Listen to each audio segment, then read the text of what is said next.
Pourquoi d'abord ce MAP Pro, hein, ce module d'approfondissement sur la thématique de la gestion de classe et plus précisément sur la gestion des comportements? Alors d'abord, c'est parce qu'on s'est rendu compte que la gestion de classe ne représente plus seulement un défi pour les nouveaux enseignants, les enseignants novices, hein, ceux qui sortent de formation, mais également de plus en plus d'enseignants expérimentés expriment leurs difficultés lorsqu'il s'agit d'intervenir auprès d'élèves qui ont des problèmes de comportement. Ce qu'on observe en parallèle, c'est que les demandes de formation continue en lien avec cette thématique de la gestion de classe augmentent. Et quand nous allons dans les établissements, nous nous rendons compte que dans le contexte d'une école à visée inclusive, les enseignants se trouvent régulièrement démunis pour intervenir face à certains problèmes de comportement d'élèves qui présentent des troubles justement du comportement.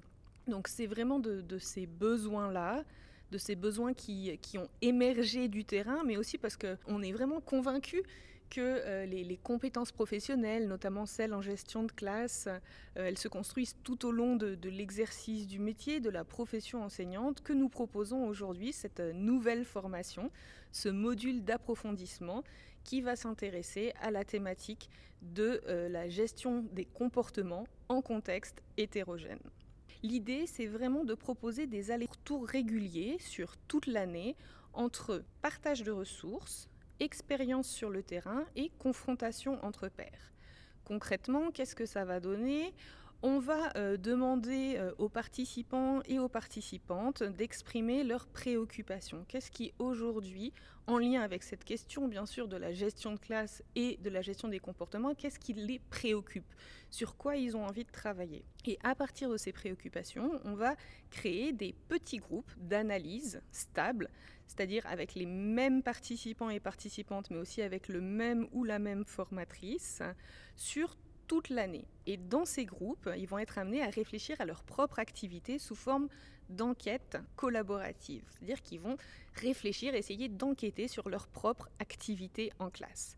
Comment est-ce qu'on va mener ces enquêtes collaboratives? Comment est-ce qu'on va leur permettre d'enrichir leur pratique en gestion de classe?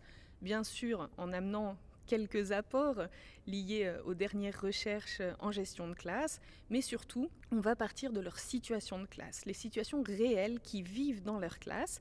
Et pour ça, on va utiliser l'usage de la vidéo, l'analyse de vidéo, donc leur propre situation de classe, parce qu'on sait clairement aujourd'hui que si cet usage de la vidéo il est bien pensé, c'est-à-dire si le cadre éthique, mais aussi méthodologique, hein, la façon dont on va penser la vidéo est bien définie, alors ça s'avère un outil vraiment très puissant de développement des compétences professionnelles.